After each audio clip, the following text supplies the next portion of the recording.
बैठो, चुप करके बैठो। अरे आज यहाँ बैठे हुए हो, हवाई जहाजों में चलते हो और उनमें चलते हो, किसने दिए, किसने बनाए? आज स्कूल, कॉलेज, यूनिवर्सिटी किसने बनाए? IIT किसने बनाई? MMT किसने बनाई? जिसमें आज आप दिखाई दे रहे हो। क्या किया है 6 साल में? केवल भारत को तोड़ने की कोशिश की है, भारत को काटने की कोशिश की है और कुछ नहीं किया है। मोहम्मद गौरी को किसने बुलाया था? किसने कहा था दिल्ली में आग करने के लिए? कौन जयचंद था? महाराणा प्रताप जब हल्दी की घाटी में लड़ रहे थे, किस राजा ने उसकी मदद की अकबर के खिलाफ में? सुनो, एक भील जाति के लोगों ने महाराणा प्रताप का साथ दिया था, कहाँ थे तब? आज बात करते हैं देश को आजाद कराने के लिए अहिंसा का पाठ पढ़ाया। आप क्या जाने अहिंसा, जो लाठी लेके तो ट्रेनिंग देते हैं। कोई भी आपके प्रधानमंत्री के खिलाफ, आपके गृह मंत्री के खिलाफ, उनकी नीतियों के खिलाफ बोले, वो देशद्रोही हो गया है। 6 साल के बच्चों को भी नहीं आप तो छोड़ रहे, आप क्या करेंगे? श्रीमती बिप्लव ठाकुर जी। माननीय उपाध्यक्ष जी, धन्यवाद। मैं ये राष्ट्रपति के अभिभाषण पर धन्यवाद प्रस्ताव के लिए खड़ी हुई हूँ, पर मुझे समझ नहीं आ रहा कि मैं धन्यवाद किस बात का करूं, कहां से शुरू करूं। मुझे लगता है, आप अब चुप रहिए, मुझे लगता है बैठकर इंटरवेन न करें आप। मुझे लगता है कि एक कुशल गृहिणी अपना ट्रंक उसको पेंट करके अपनी पुरानी चीजें उसमें डाल देती है, यही इस अभिभाषण में है। कुछ नया नहीं है, वही उज्ज्वला है, वही दीनदयाल है और वही पे जो है मिशन की बातें हो रही हैं। बेरोजगारी की कोई बात नहीं है, महंगाई की कोई बात नहीं है, क्योंकि इनको उसकी चिंता ही नहीं है। ये नौजवानों के लिए कुछ करना ही नहीं चाहते।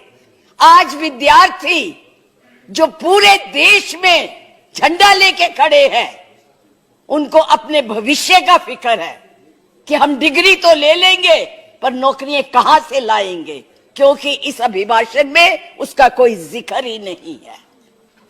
ये अभिभाषण ऐसे लगता है जैसे मुंगरी लाल के सपने दिखाए जा रहे हैं। मुंगरी लाल के 2014 में भी दिखाए थे, अभी भी दिखाए रहे हैं। अभी राणा जी बोल के गए, राणे कि जी कांग्रेस भी मैनिफेस्टो देती थी, हमने करके दिखाया है। आज अगर आप गरीबी की रेखा से नीचे देखें तो लोगों का हुआ है। अरे आज यहाँ बैठे हुए हो, हवाई जहाजों में चलते हो और उनमें चलते हो, किसने दिए, किसने बनाए? आज स्कूल, कॉलेज, यूनिवर्सिटी किसने बनाए? IIT किसने बनाई? MMT किसने बनाई?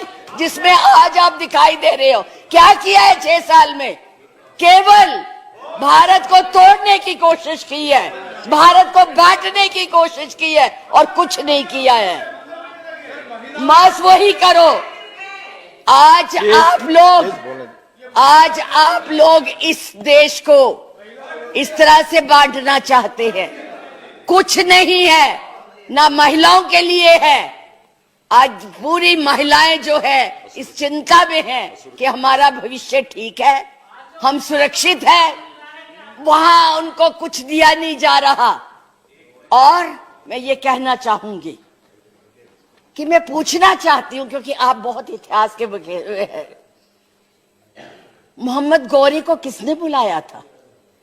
किसने कहा था दिल्ली में आक्रमण करने के लिए? कौन जयचंद था? कौन जयचंद था? महाराणा प्रताप जब हल्दी की घाटी में लड़ रहे थे, किस राजा ने उसकी मदद की अकबर के खिलाफ में? बैठ जाइए, बैठो, चुप करके बैठो। सुनो मैडम, प्लीज आप चेयर को एड्रेस करें मैडम, प्लीज। इस तरह की भाषा एक भील जाति के लोगों ने, एक भील जाति के लोगों ने महाराणा प्रताप का साथ दिया था, कहां थे तब? आज बात करते हैं देश को आजाद कराने के लिए अहिंसा का पाठ पढ़ाया। आप क्या जाने अहिंसा, जो लाठी लेके तो ट्रेनिंग देते हैं। आज लाठी की जगह बंदूक और रिवॉल्वर आ गए हैं। और हमने सिखाया आपको हिंसा, आपने सिखाया है जनता को हिंसा, नफरत। पर बोले, इधर बोले, और चेयर को एड्रेस करें प्लीज। आप चेयर को एड्रेस करें। और आज तो मैं उपाध्यक्ष जी देशद्रोही की भी परिभाषा पूछना चाहती। क्या है देशद्रोही की परिभाषा? किसको देशद्रोही कहते हैं?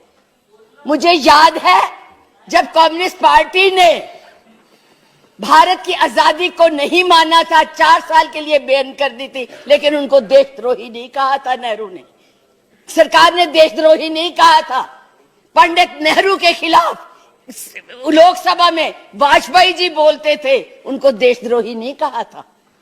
आज कोई भी आपके प्रधानमंत्री के खिलाफ, आपके गृह मंत्री के खिलाफ, उनकी नीतियों के खिलाफ बोले, वो देशद्रोही हो गया है। उनको जेल में डाल दो, उनको पकड़ लो। 6 साल के बच्चों को भी नहीं आप तो छोड़ रहे। आप क्या करेंगे? आपके पास ना तो कोई कार्यक्रम है, ना आपके पास भारत के लिए कोई नया सोच है, कुछ नहीं है। केवल एक सोच है कि कैसे इस देश को तोड़ा जाए। 70 साल में, और उपाध्यक्ष जी, हमने पाकिस्तान का इतना नाम नहीं लिया था जितना ये 6 सालों में ले रहे हैं।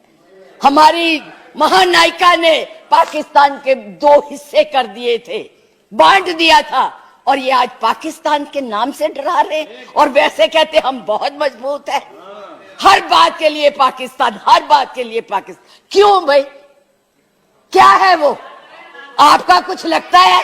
हाँ, जरूर लाहौर में जरूर बिरयानी खाने गए थे, कांग्रेस नहीं खिलाती, बिना बुलाए गए थे। और आज बात करते हैं,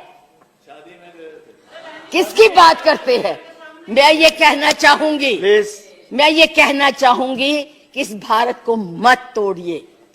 बड़ी मुश्किल से पटेल, नेहरू ने इकट्ठा किया है, आप तोड़ रहे हैं। आप नहीं कहते हैं, आप तोड़ रहे हैं, इसका विभाजन कर रहे हैं, लोगों को बांट रहे हैं। मैडम, आप चेयर को एड्रेस करें, आपस में मैं उनको एड्रेस ही नहीं करती जी, मैं उनको समझती कुछ नहीं हूँ। वो है ही कुछ नहीं, जिनको बोलने की समझ नहीं है, उनसे क्या बात करनी है।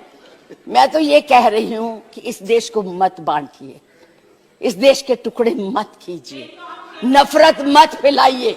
बहन जी चुप रहिए, अपनी बारी में बोल लेना जो बोलना होगा, अब चुप करके बैठी रहिए प्लीज। अब देश के टुकड़े मत कीजिए। आज जो हम इस स्थिति, आपका इसी सीए ने, आज जो आपका एक ही देश था, पाकिस्तान आपसे नाराज, चाइना आपको कुछ नहीं समझता, नेपाल भी आपसे खफा हो गया है, और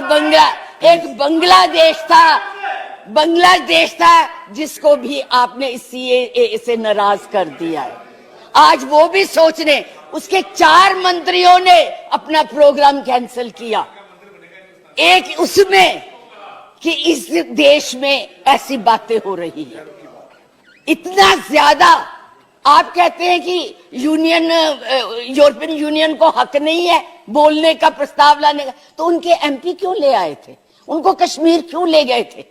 आपने खुद उनको इनवाइट किया है, आपने खुद इसको इंटरनेशनल बनाया है, आपने खुद इनको, दूसरे लोगों को इसके ऊपर दखल देने के लिए बुलाया है, और उन्हें नहीं बुलाया। जब तक हमारी सरकारें थी, किसी की हिम्मत नहीं पड़ती थी हमारे देश की तरफ देख ले। आप लोगों ने किया है ये सब, अपनी करतूतों को छुपाने के लिए उन लोगों की मदद ले रहे हैं। आपके पास कोई प्रोग्राम नहीं है, आपके पास कोई कार्यक्रम नहीं है, केवल एक कर्म है कि गोली से उड़ा दो जी, मार दो जी, खिला दो जी, यही आपकी यही आप करने जा रहे हैं। इसलिए मैं आप लोगों से कहती हूं कि इस देश को मत बांटिए, इस देश की एकता को बनाए रखिए। इस देश में जो भी यहाँ है, आज वो सदियों से रह रहे हैं, अभी नहीं आए हैं। अब पाकिस्तान और बांग्लादेश, अरे भाई वो तो है ही इस्लामिक कंट्रीज, उनके बारे में क्या बोलना है? हम तो सेकुलर, हम तो धर्म को मानते हैं। किस धर्म की बात आप करते हैं? किस राम की बात करते हैं जिसने अपनी मर्यादा को रखने के लिए जनता की बातें सुनी थी? उस जनता की बात सुन के उसने सीता को वनवास भेज दिया, और आप लोग बात तक नहीं करना चाहते। किस राम राज्य की बात करते, किसको पूजते हैं आप? मंदिर बनाइए, जरूर बनाइए, लेकिन उनके आदर्शों को भी मानिए, उनकी बताई हुई बातों को भी मानिए। सिर्फ केवल कहने से बात Madam, नहीं please बनती है, conclude now. ऊंचे ऊंचे भाषण देने से नहीं बात बनती। इसलिए मैं यही कहूंगी कि इस देश को मत बांटिए, एक रहने दीजिए, ये नफरत मत फैलाइए।